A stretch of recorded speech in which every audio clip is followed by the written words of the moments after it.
Me priver une journée d'écriture, c'est comme me priver de nourriture. C'est devenu addictif. Par contre, ça a toujours été compliqué d'expliquer à mon entourage que je dois écrire tous les matins. Et je pense que c'est pas rigolo de vivre avec moi. Un type qui écrit tous les matins, au bout d'un moment, on a envie de lui dire « Tu peux pas faire une matinée où t'écris pas ?» Bloom, l'atelier d'écriture qui fait du bien, présente Stylo. Stylo. Dans l'arrière-cuisine des écrivains. Sur une idée de Florence Servan-Schreiber, avec Fanny Talbérin.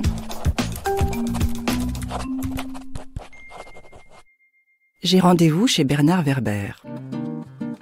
Chez lui, on se déchausse en arrivant.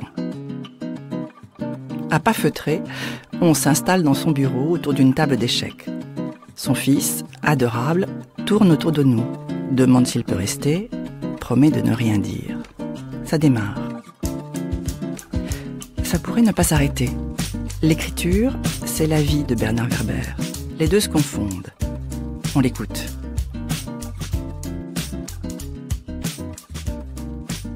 Donc Bernard, on va parler d'écriture. Je me demandais si écrire pour vous c'était une expérience extraordinaire.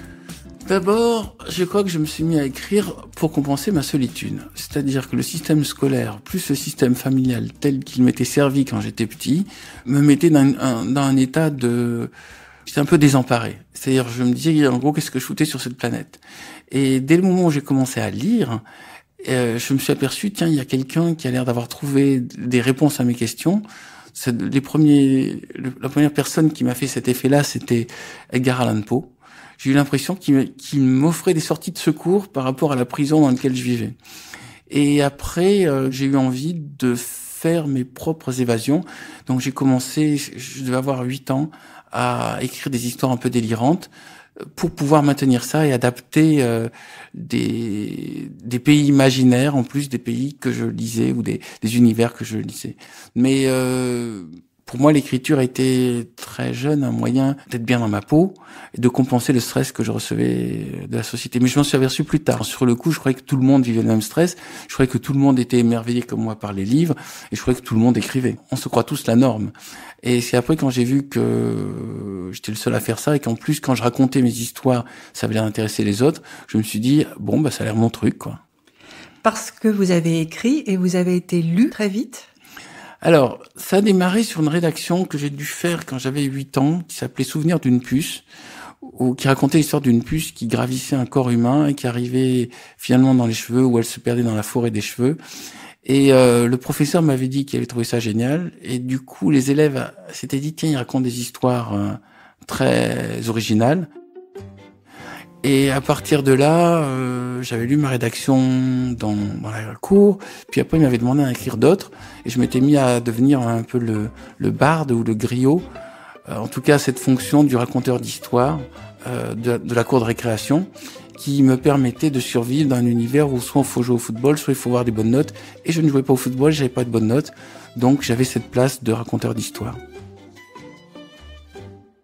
Donc c'était des récits, c'était des inventions, c'était de l'imaginaire, mais vous sentiez quand même que ça vous permettait de supporter ce qui était difficile à vivre, de... Ah oui, j'ai inventé l'écritothérapie intuitivement parce que je voyais pas d'autre manière d'être bien dans ma peau. Et puis après, les sources de stress ont augmenté et l'écriture a augmenté. Donc c'est une résilience inconsciente qui, bien plus tard, est devenue consciente. Il m'est arrivé un autre problème, en dehors du fait que je gérais mal et l'école et la famille, c'est ma sensibilité. Hein. Je n'avais pas une école spécialement agressive, une famille agressive. C'est moi qui le vivais mal pour des raisons que je ne connais pas, peut-être karmiques. J'avais un autre problème, c'est qu'à partir de l'âge de 8 ans, il y a une maladie qui a été détectée, qui est la spondylarthrite ankylosante, qui est une maladie qui a été détectée parce qu'elle venait d'être découverte.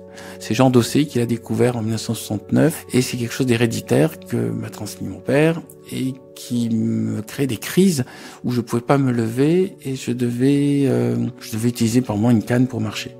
Et à partir de là, je me suis vu comme rapidement quelqu'un ne pouvant pas devenir un grand sportif et devant développer ces univers imaginaires pour pouvoir tenir. Surtout qu'on m'a dit que ça allait être de plus en plus invalidant. Donc, en gros, ils m'ont dit que j'allais finir dans une chaise roulante, quoi. Et vu que j'avais déjà une canne vers 9 ans, ça faisait quand même beaucoup. Il fallait vraiment que je trouve une sortie de secours. Donc l'écriture a pris de plus en plus de place? Oui, et aussi pour exister à un cours de récréation. C'est-à-dire, je pense que s'il n'y avait pas eu l'écriture, je serais resté le type dans mon coin qui participe pas à grand-chose, quoi. Je suis pas fêtard, je ne suis pas le joyeux de rille. Je suis plutôt solitaire. Et puis il y avait aussi autre chose. Je crois que j'étais le seul qui avait des lunettes longtemps dans l'école. Donc là, le fait d'avoir des lunettes, j'étais le binoclard et en même temps j'étais l'intellectuel. Donc il y avait une sorte d'image déjà d'introverti qui était liée à ces lunettes. Mais alors, vous voyez à quoi ça joue, hein. Oui, j'ai l'impression que cette écriture a été essentielle pour vous, mais c'est aussi une écriture que vous avez très vite partagée. Ça a très vite été une écriture qui vous qualifiait aux yeux de vos amis, de vos... Oui, parce que j'essayais de les surprendre et j'essayais de faire des univers fantastiques et spectaculaires. Pour moi, l'écriture, c'était pas de la poésie, c'était notamment un récit qui arrivait souvent, c'était je fais un grand vaisseau spatial, j'amène tous mes copains et on va coloniser notre planète. C'était souvent ce récit-là, c'était vraiment ce sentiment qui était très très fort chez moi, partir. Ne pas rester, ne pas subir le système, ne pas dépendre des notes de l'école, ne pas dépendre d'être juste vu comme le fils de ma famille. Mes parents avaient un petit magasin de vêtements, donc j'étais le fils du magasin de vêtements de la rue de la Pomme. Tout ça a été... je vivais vraiment très mal. Donc j'ai commencé à faire des fuites par l'esprit, avec ces histoires, par l'imagination. Après, quand je racontais ça, donc j'invitais les autres enfants qui avaient peut-être aussi les mêmes problèmes à développer leur imaginaire dans des fuites. Pour moi, l'écriture était une fuite parce que je ne pouvais pas affronter le monde réel. J'ai vraiment trouvé ce sentiment quand j'ai vu le film Jonathan Livingstone le Goéland. J'avais l'impression, vous avez vu ce film, quand j'ai vu Jonathan Livingstone le Goéland, le sentiment que tous sont en train de se battre pour manger des dépotoirs d'ordures et qu'ils deviennent agressifs et ils ne voient que ça, que le dépotoir d'ordures, et qu'à un moment ils ont oublié qu'ils étaient des goélands et que les goélands c'est fait pour voler. Et quand j'ai vu ce film, ça m'a ému. Je me suis dit, il est en train de montrer avec cette bébête ce que je ressens depuis le début, c'est j'ai pas envie de faire ça, j'ai pas envie de me battre pour qu'on me distribue un peu de nourriture et qu'on je sois admis par les autres. J'ai envie de voler. Et après, dans mes livres, j'ai l'impression que, j'ai volé, mais en même temps, je disais aux autres, trouvez vous aussi votre manière de voler, déployez vos ailes. Et j'ai l'impression que ce karma, cette vie-là, est faite pour aider les gens, pour les réveiller et leur dire, vous n'êtes pas là pour vous battre, pour qu'on vous distribue des hochets, de la nourriture, des récompenses. Vous n'êtes pas là juste pour vous précipiter à 200 sur la distribution de poissons morts qui est à l'arrière des chalutiers. Vous êtes là pour goûter ce bonheur d'être au-dessus des nuages, d'être caressé par le soleil, et puis de temps en temps de sentir la vitesse dans le bec. Et quand j'ai vu ce film, c'était tellement le résumé de tout ce que je pensais. Voilà. Et je crois que je suis là peut-être pour aider à faire comprendre ce film-là. Donc il y a une idée de transmission dans ce que vous écrivez? Alors, dans la boîte de Pandore, à un moment, j'ai dit, vous avez dans votre nom une clé pour comprendre votre mission. Et au moment où j'ai écrit, je m'en étais pas rendu compte, mais mon nom, Verbère, c'est réverbère. C'est-à-dire, ma fonction est de faire rêver et en même temps de réverbérer. Et réverbérer, c'est pas être la lumière, c'est diffuser la lumière. Les choses que je transmets, l'hypnose, c'est pas moi qui l'ai inventé, la réincarnation, c'est pas moi qui l'ai inventé, le rêve lucide, c'est pas moi qui l'ai inventé, même les fourmis, c'est pas moi qui l'ai inventé. Par contre, la manière de le voir et la manière de faire comprendre que c'est une source d'informations passionnantes, ça, c'est moi qui le fais. Donc je me sens ma fonction de verbère et de réverbérer. Et je crois qu'il doit y avoir une réponse, un début de réponse parfois codé dans nos noms. Vous appelez comment? D'Albera. On va chercher. On va chercher, oui. Stylo. Stylo. Stylo. Stylo. Dans l'arrière-cuisine des écrivains. Bernard, l'écriture est arrivée très vite. Être écrivain, c'était évident ou ça a pris du temps, ça... Alors oui, c'est ça qui est presque paradoxal et amusant, j'ai jamais voulu être écrivain. J'ai voulu être publié. Pour moi, être publié, c'était l'acte complet. C'est comme une poule, elle a envie de pondre un œuf. Elle n'a pas envie que l'œuf soit diffusé dans les centres commerciaux et que ça devienne un œuf à succès. Le succès, à la limite, le fait d'être best-seller, c'est mon éditeur qui l'a voulu. Moi, je me suis mis à écrire. Je vais dire comme un cheval qui galope, il galope pas pour gagner des courses, il galope pour le plaisir de galoper. Donc j'écrivais pour le plaisir de faire galoper mon esprit. 2, quand je suis devenu journaliste, je me suis aperçu que dans les articles, j'arrivais pas à tout raconter. Donc quand je faisais l'article qui décrivait le réel, à côté, en général, je faisais une petite nouvelle qui racontait ce que moi je comprenais que ça pouvait donner dans le futur. Donc je me suis mis à faire des nouvelles pour le plaisir de faire des nouvelles, comme si ma pensée avait envie d'aller plus loin. Après, il y avait ce grand projet des fourmis qui a démarré à 16 ans et qui a terminé à 28 ans, donc il m'a pris 12 ans, qui était une sorte de grand chantier sur lequel je travaillais avec l'idée, l'objectif, je veux un jour que ça soit publié. Quand le livre Les fourmis est sorti, et que j'ai eu le livre dans les mains, je me suis dit, maintenant ma vie est achevée, j'ai fait ce que j'avais à faire. Dans Les fourmis, il y a tout ce que je voulais dire depuis l'âge de 16 ans, donc 16 ans à 28 ans, et je peux mourir. Et vu que j'avais fait des cours de criminologie, je suis allé prendre mes cours et je suis allé regarder maintenant comment je vais faire pour me suicider. J'aimais bien cette idée de ma vie est parfaite puisqu'elle aboutit à la publication du livre.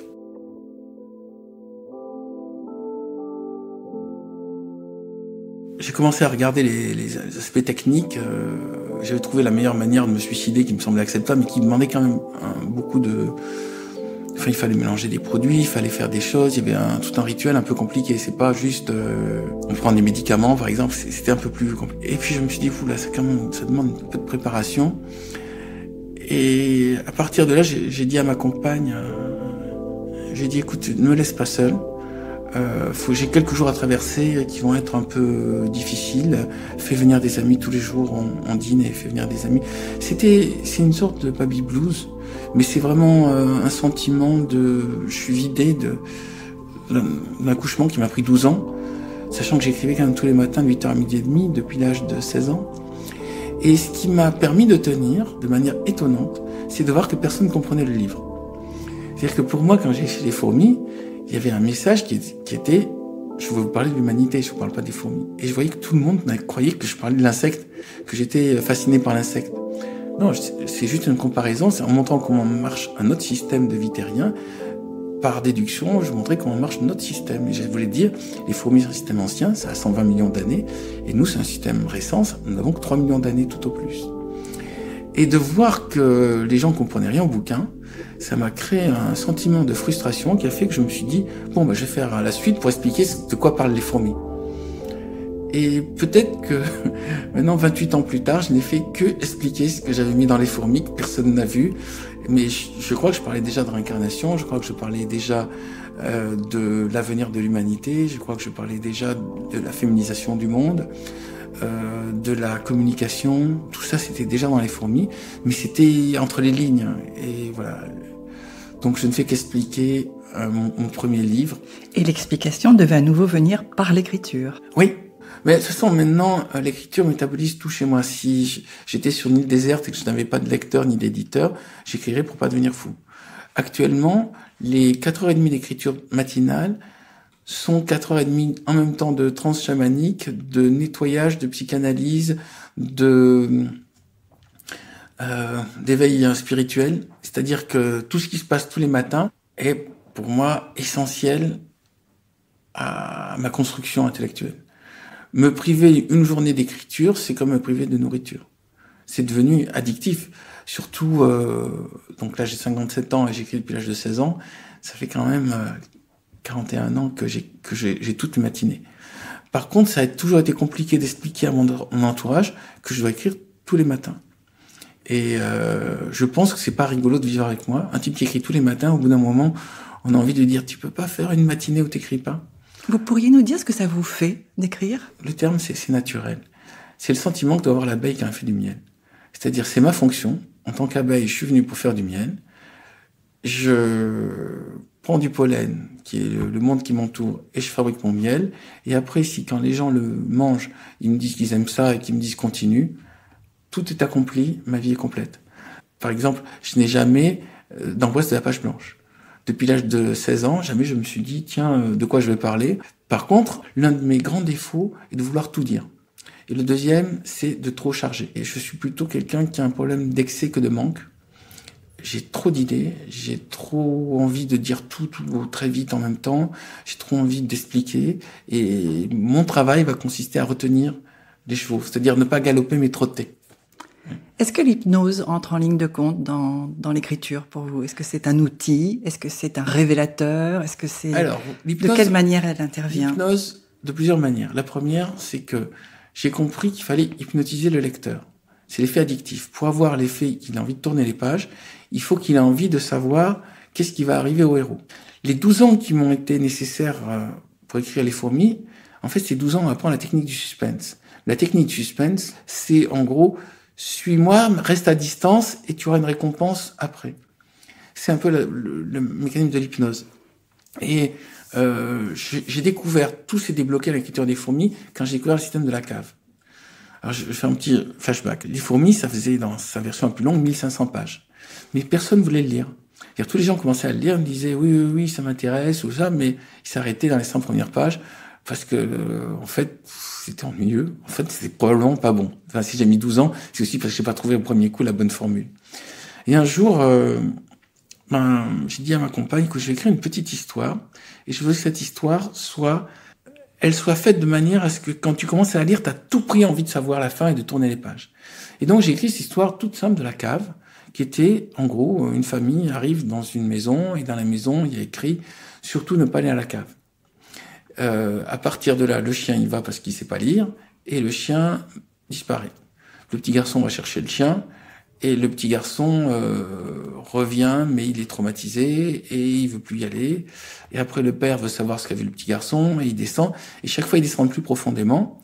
Et au final, ils vont découvrir qu'il y a un laboratoire dans lequel on fabrique une machine pour parler avec les autres espèces animales.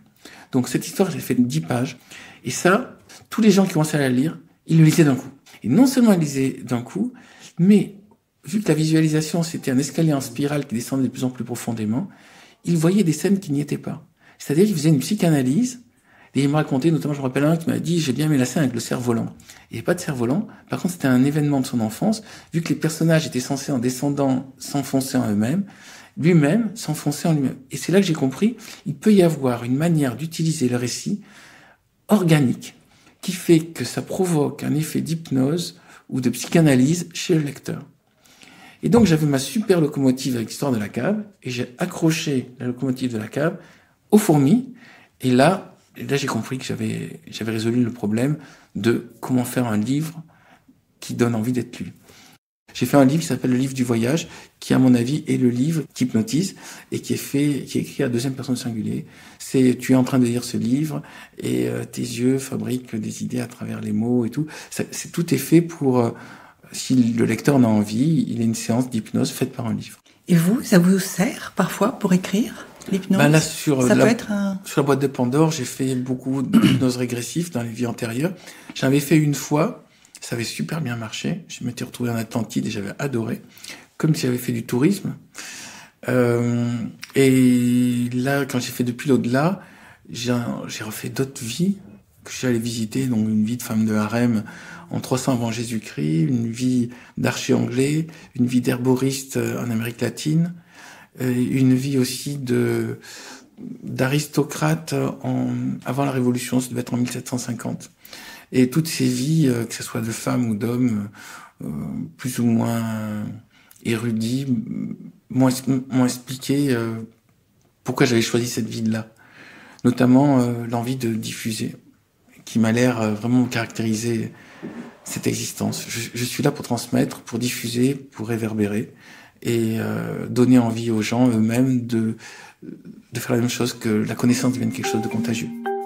Et c'est le sens de mes livres. C'est-à-dire que je ne me sens pas écrivain, je me sens transmetteur d'idées. Vous venez d'écouter Stylo, proposé par Bloom, l'atelier d'écriture qui fait du bien. Les inscriptions se font en ligne à l'adresse florence-servan-schreiber.com. Stylo est présenté par Fanny Dalbera et réalisé par Cordes Sensibles. La musique est de Guillaume Henriet et le mixage de Steve Maillet.